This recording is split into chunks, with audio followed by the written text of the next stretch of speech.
Bienvenidos a Podcast en Carros, donde sacamos carros lujosos, hablamos con personas interesantes y vamos a cool places. Para el episodio de hoy tenemos el Cybertruck.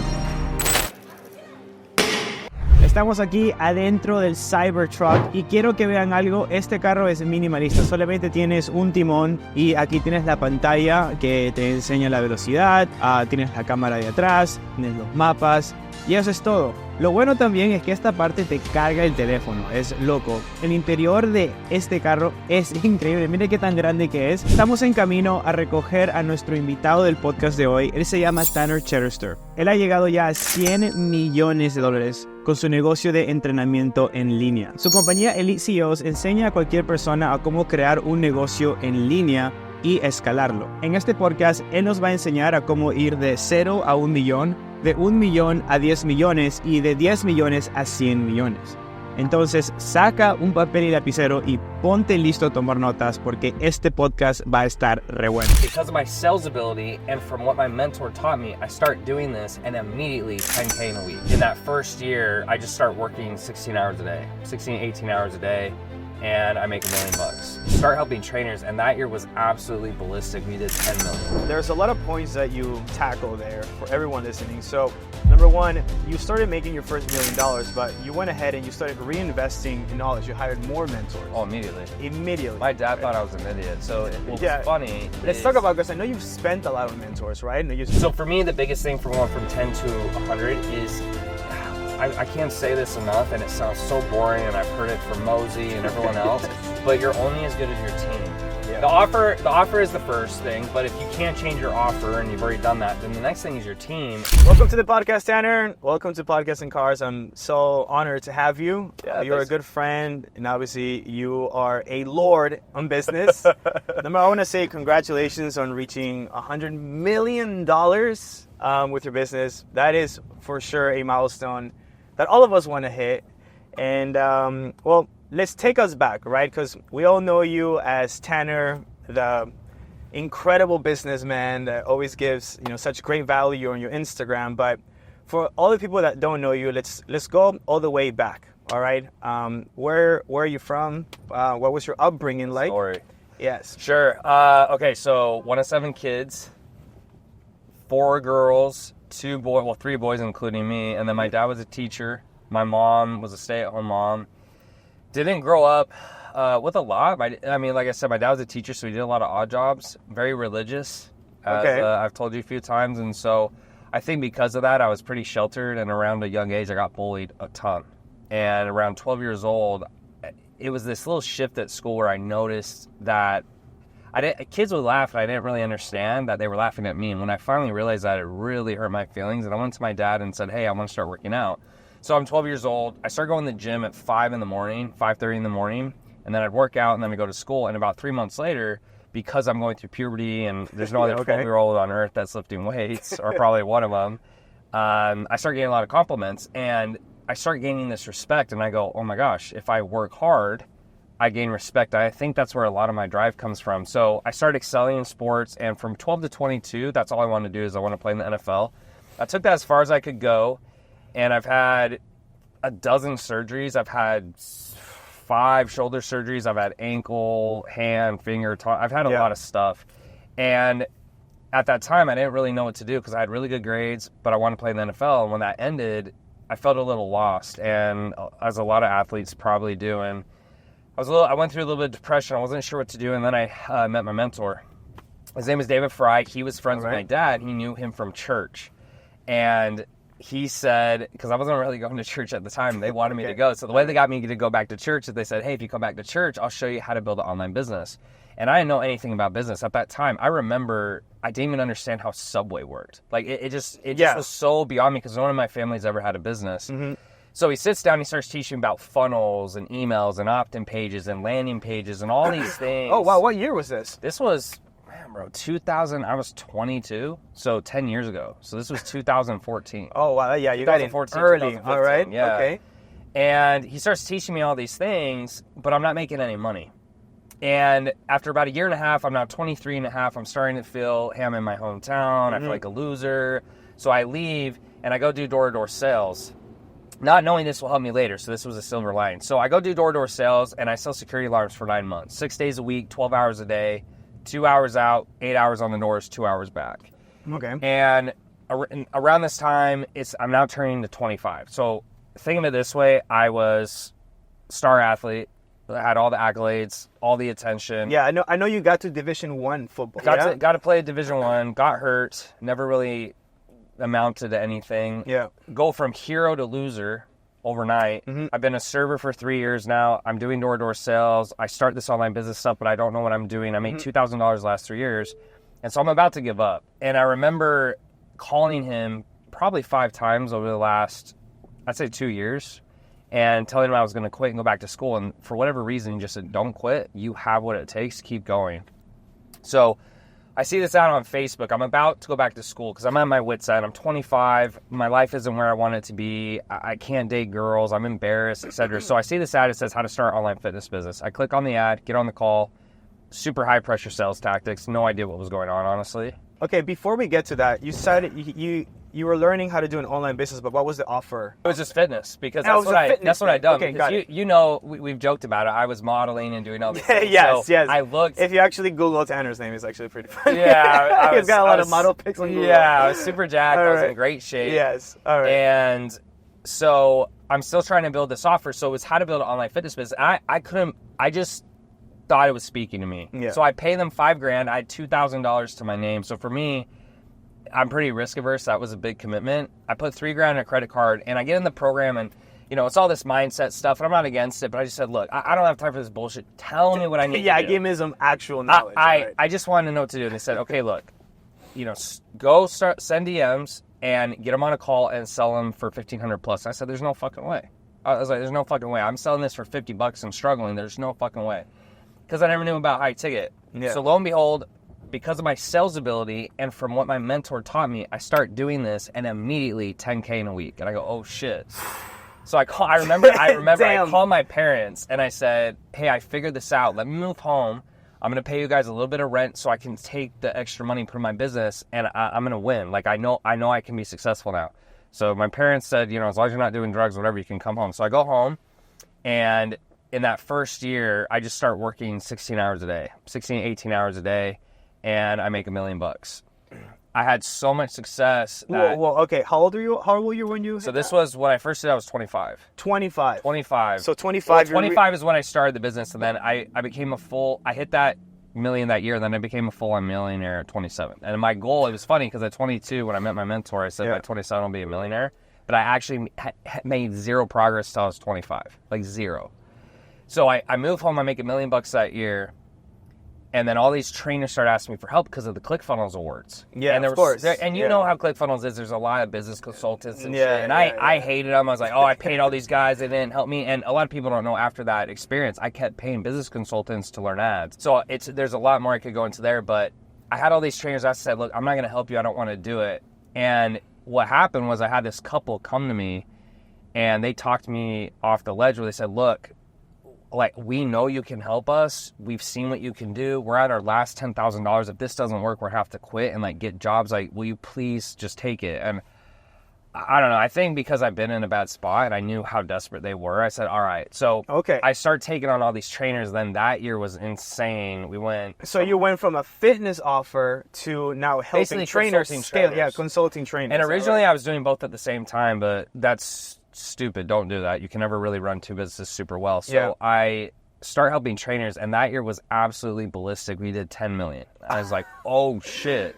Yeah. So and then people start seeing that, and then more people outside of fitness start asking help, and that's how start getting the 10X awards. And that's how these shows came about. Because originally I never wanted to be a business consultant. I actually hated business consultants. I felt a lot of them were just pushing shit because they could sell it for a high price. Yeah.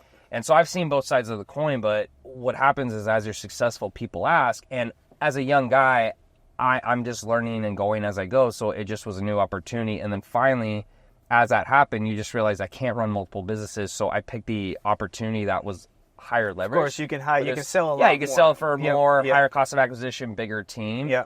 And kind of that's the story. Okay, so there's a lot of points that you tackle there for everyone listening. So Number one, you started making your first $1 million, but you went ahead and you started reinvesting in knowledge. You hired more mentors. Oh, immediately. Immediately. My dad thought I was an idiot. So what's funny Let's talk about, because I know you've spent a lot on mentors, right? And you used $100K on some mentorships. I've spent a lot. Yeah. I mean, today it's been about $3 million total. $3 million total. Which is relatively small to what I've made. But I think for a lot of people, they hear, 10 grand and, I'm thinking 3 million.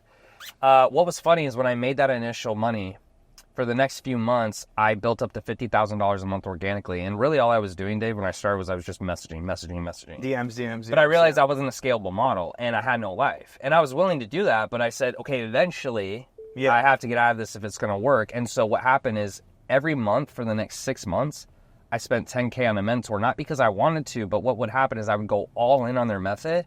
And when it didn't work, I just said, look, either I'm too stupid to implement what they're telling me or what they're telling me is wrong. Next. And I didn't even wait 3 months, because what drives me crazy is people will hire someone for 3 or 4 months and they wait 3 or 4 months before hiring someone else. I say, that makes no sense, because if it didn't work the first month, it's not going to work the second, the third, or the fourth.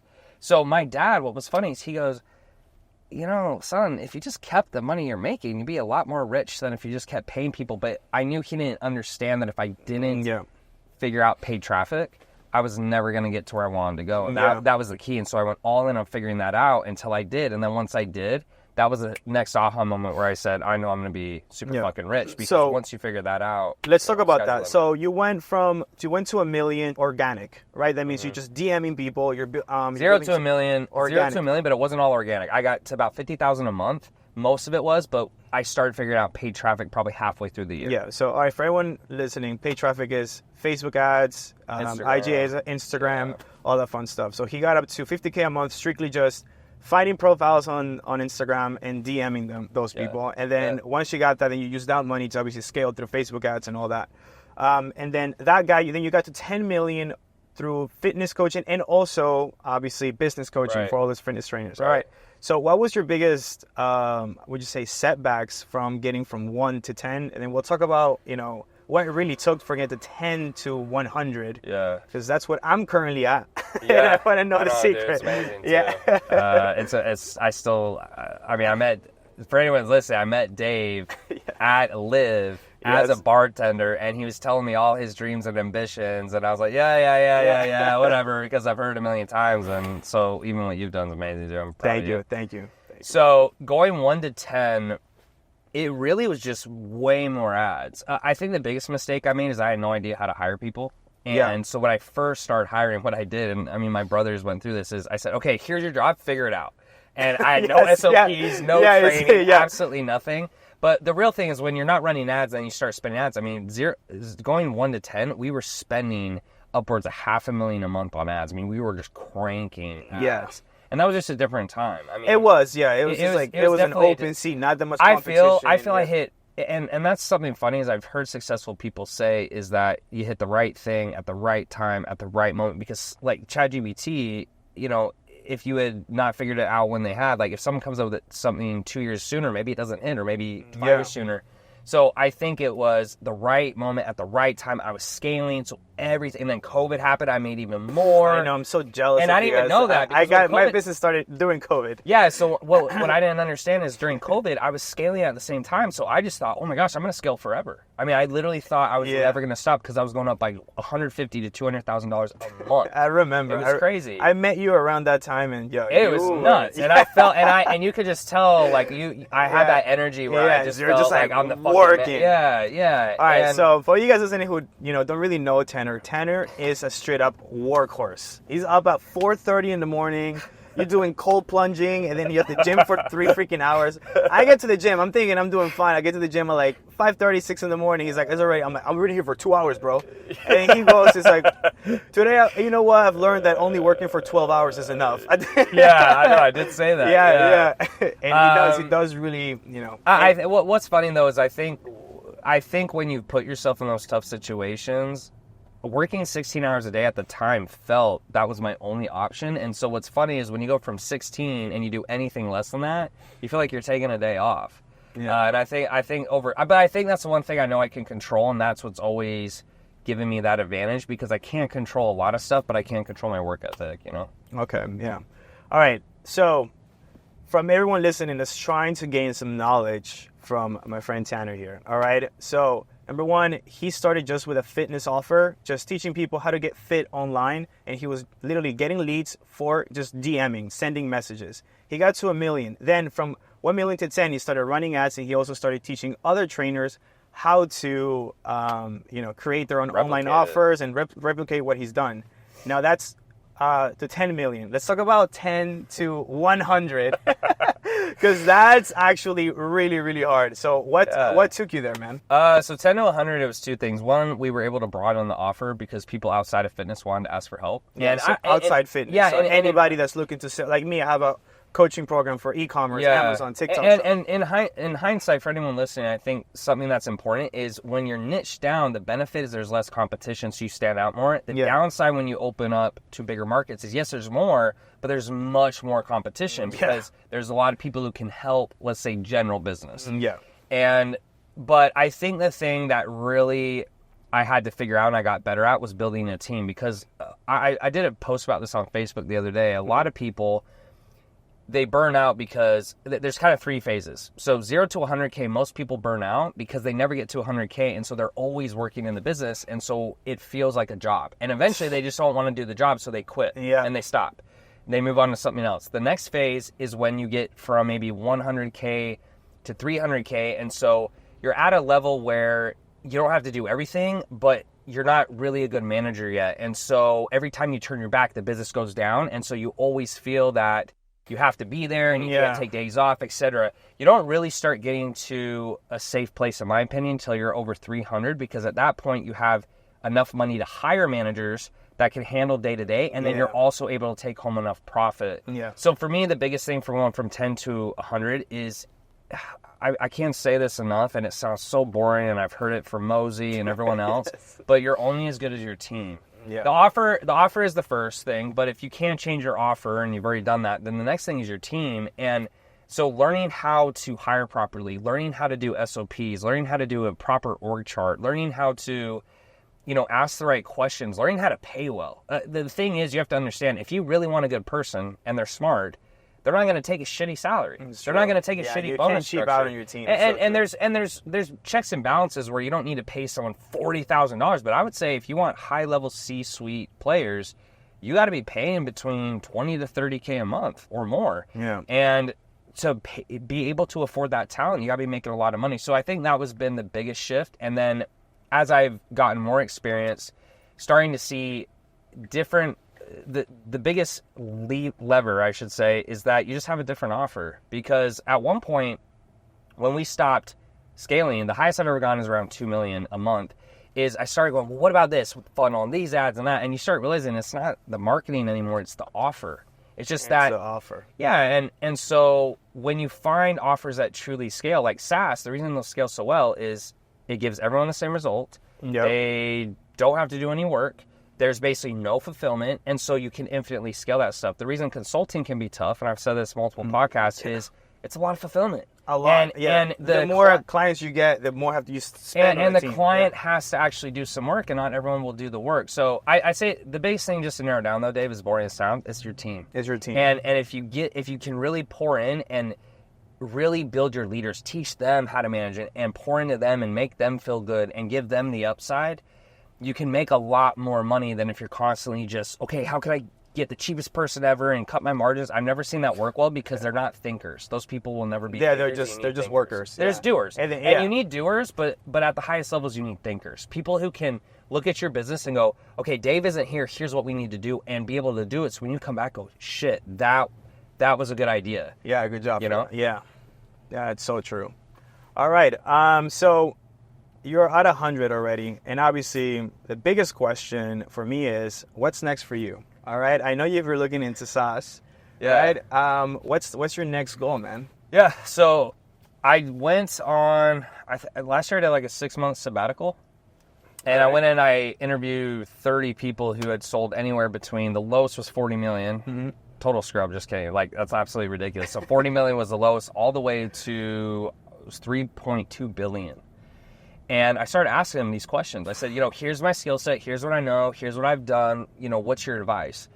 And what was interesting is a lot of them, if I can narrow it down, is they narrowed it down to stick with what you know. So don't try to go in a new industry. Don't go from your consulting to real estate, because it's going to take you 2 years to learn the whole new industry, and then you may not even like it. So stick with what you know, and then figure out a big pain point with your current avatar, and then fulfill it in a way that, from what I saw with the billionaires, is they picked something that usually was recurring, it was high price, and it was easy to know fulfillment. So I'll give you a couple examples. First one was weed maps. And here's the cool thing too, Dave, is they never went out and tried to think of something. They just saw a problem that they were having, and they fixed it themselves. Because they were already kind of in the industry. Yeah, and I've never seen, no one I talked to was, here's something I thought of. It was almost always, they saw it in their own life as an issue, and they fixed it. So one was weed maps. A guy's named Justin Hartfield, cool guy. He said, well, I like smoking weed, and I knew other people like smoking weed, so I basically made a site for weed, and he basically created a Yelp for weed. No, how much is that valued? And he sold it, he owned 60 to 70% of it, and it sold for a couple bill, or close to it, 1.5 billion. But what was cool about it is, what the boxes it checks is, it's basically no fulfillment, because the site is the fulfillment.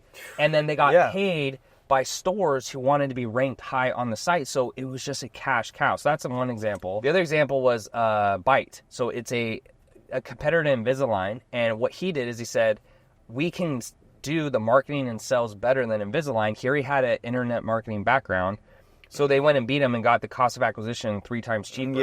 And did that. So it's a high ticket. Yeah, so what I saw typically, and here's the cool part, every single person I talked to that was rich had an internet marketing background. It's so interesting, because a lot of people have great ideas, but they can't run the business. Exactly. So internet marketing is looked at more as not a great offer, but you really learn how to run businesses. Yeah. So they had that, and then they sold it for a high price, and then typically it was easy to know fulfillment. So going to your question, what's next? What I'm doing right now is behind the scenes. We almost have a beta version, is I looked at the biggest issue my clients had. How could I fix it and sell it for a high price and then make it no fulfillment? And I'm really big on that idea, because as it scales, it's no more easier to manage. We don't have to do anything extra. You don't have to hire more team. And it's going to fix a big pain point. And I think the way I'm going to market it and incentivize it makes sense. So it's not public yet, but when it is, I'll talk about it more. But that's what I think will be my big thing, because I've loved what I do, and I'm going to still do it, but I think it's hit the ceiling. I don't think there's much more past $2 million a month that you can really do in the internet marketing space. It's rare. Yeah. Unless you have some big organic following or traffic. Yeah. Cool, man. Well, thank you. Right now, we're going to pull up here to the restaurant. We'll continue our conversation in there, grab a little lunch. Let's do it. Yeah, all right. And we'll talk about more of, your path. It's not business, but more personal advice for someone that's watching this podcast. Maybe, a young kid, any advice, because, you've made a lot of money, but obviously you've gained a lot of knowledge personally. Maybe some mistakes that you've done that you would want anyone not to make. Sounds good? All right. All right, guys, we're here in Midtown Miami grabbing a little lunch. We're going to continue our conversation with Mr. $100 million man, Tanner. All right, so you gave a lot of advice on as far as business goes. Now, let's talk about personal advice, right? Because you come from a family of 7, you are a self-made guy, and you've made a lot of money. So, what are some setbacks, and how did your life change to making that much money? You come from a religious upbringing, and I'm sure switching from Mormon, right? Yes, Mormon family, moving to Miami, making all that money. Let's talk about that. Let's talk about your journey, man. Well, I think the first thing that was difficult in terms of starting the business was no one in my family had done it. It was never even a thought I had. Yeah. I just didn't grow up that way. All I grew up doing was playing football and trying to make good grades. And I had no idea how to start a business. I don't even know anyone in my family who's had a business besides me. Wow. So the first one. Yeah, even if you go back a generation, I don't think so. So that was the first hard part. I think the next hard part is when I actually decided to do that.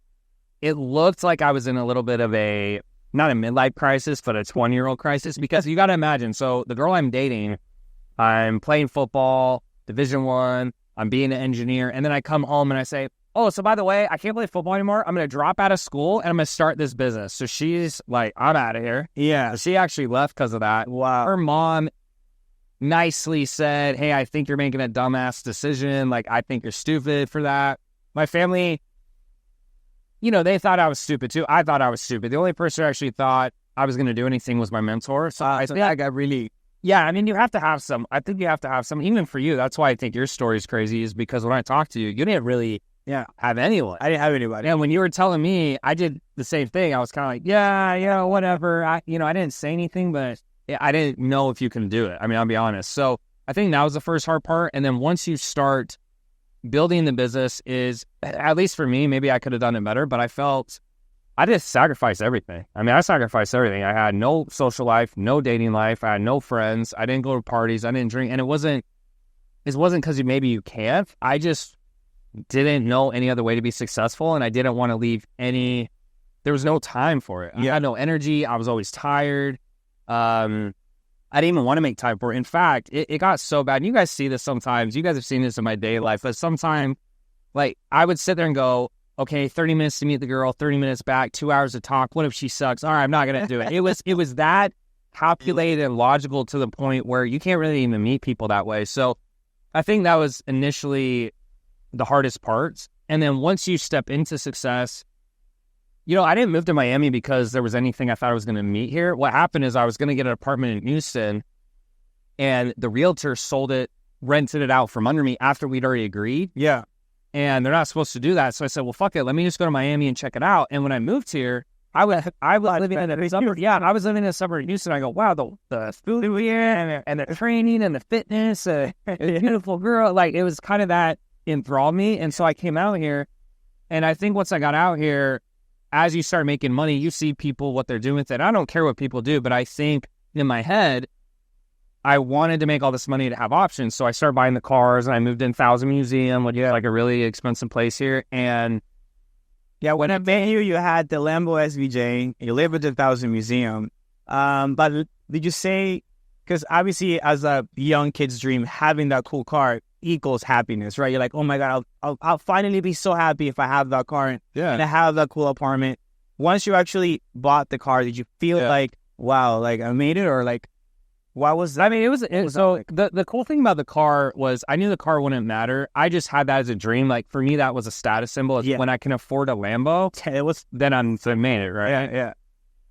Yeah. It was fun for 6 months, but I got tired of that. And same with the condo. And that actually, I mean, it took me kind of back in a dark place, because when you're in a bad place and you tell your brain, you're telling yourself that when I get here, things will change. And then you get there and it feels the same. You go, oh, fuck. You almost feel, did I do the wrong thing? Did I spend my time doing things I shouldn't have done? That's taking me on a whole other journey that, I mean, you know a lot about. But I think the biggest thing I've learned is when you're really disciplined. So when I do a 5-day fast, I'm not one of those. When you go to the gym, 6 days a week for 12 hours. For 10 minutes. When you do, I did that too. That was stupid. Don't do that, by the way. I almost got hypothermia, I swear to God. Yeah. It took me 20 minutes in a sauna to get the baseline.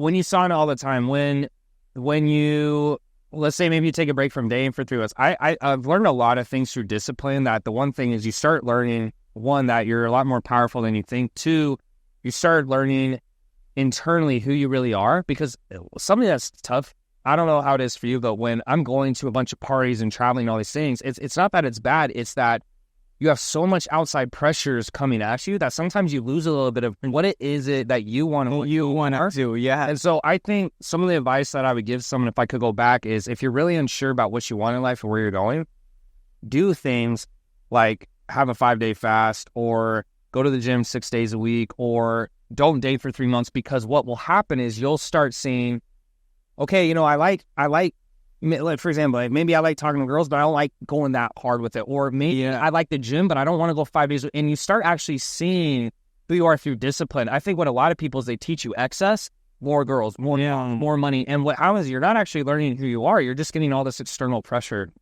And so I'm still not perfect. You know me, dude. I talk to you guys about my stuff all the time. But I do think that if you don't chase happiness. I think what you do is, if you can really find out who you are, and then you just go after the things that are important to you, happiness is more of what you would consider a good day. So for me, what I started focusing on is, what's a good day for me? Yeah. Good day for me is I hit the gym, I have a good day at work, I talk to my boys maybe, And that's it. Not all this like crazy external shit that people push on you. So I don't know if that's good advice, but that's great advice. That's actually great advice. So people look for outside. It's internal. And it's internal. And so even for everyone's got their thing. Some people's it's cars, some people it's girls, some people it's money. But at the end of the day, I don't think it's bad to want those things, but I think thinking those things are going to make you feel different. It's a very dangerous place to be. And if you even look at things that are disciplined, a lot of times when you're disciplined, you're thinking about other people. And that's why they say thinking about others actually makes it more happy, because you're not constantly focusing on your own problems, right? Because when you're, if I get this girl, if I get that, you're thinking about yourself, and you're thinking that something external outside of you will make you happy, and it won't. Very true. Thank you for those wise words. All right. What's a piece of advice you would say to young 18-year-olds or young tenor, right? That's watching this podcast that wants to achieve these things that you want. What's a piece of advice that you would tell that person right now watching? Yeah, well, it's so funny because you met Noelle. Yeah. Travel. Yeah. Noelle's my little sister. No, she's 20. Yes. It was hilarious the whole trip. But I gave her the advice that I would have given my younger self. The thing that I regret the most was not hiring help sooner, not starting sooner. Now, in my defense, I didn't really know about this world, but Noelle came to me the other day and she says, hey, I want to make more money. She got a little taste of Brazil. I was like, hey, I'm life, right? Yeah. You actually changed the path of your family. I don't know. You should be very proud of that. Yeah, I mean, guy in your family to really start a business. I mean, myself too. Yeah, I have my whole family working for me, and I can see my young cousins are like, "How are you doing?" They want to be a part of it, which is great. And I think that's how you just lead by example. But when I told Noelle's 20 now, and I said, look, whatever you want to do, start learning now, because you're 20 years old. You can make mistakes for the next 5 years, and it doesn't matter. No one's going to care. No one's going to judge you, because they say, what? You're just young. Yeah. And so I think the mistake is people wait longer to start, and what happens, it's not bad. It's not that you can't do it, but now you're married. Now you have kids. Now you have a mortgage, and and you have responsibilities, so it's harder to leave. And the best advice I ever got was, I was going to take an engineering job, $100,000 a year, and I make it $0. And he said, don't do it. And I said, why? And he said, because when you start that job, he says, it will be so much harder to leave and start a business. And I'm so glad I did, because what happens, that's your new baseline. Yeah. So when you're at 0, it can't get any worse than 0. But when you're making 100,000, well, I don't want to do that because I'm making 100,000. And the same thing happens now. So this new business I was talking to you about, well, I'm already making millions a year.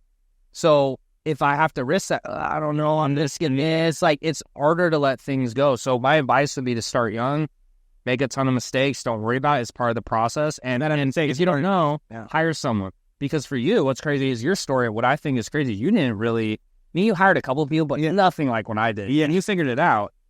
If you don't know how to do it and you're not willing to do that, then just ask for help. Nice. That's how I will. Thank you for your time. Yeah. Now, if anyone watching this looking to work with your company, where can they find you? It's Elite CEOs. So it's eliteCEOs.com, or you can find me at tanner.chidester on Instagram. Give me a follow, shoot me a message.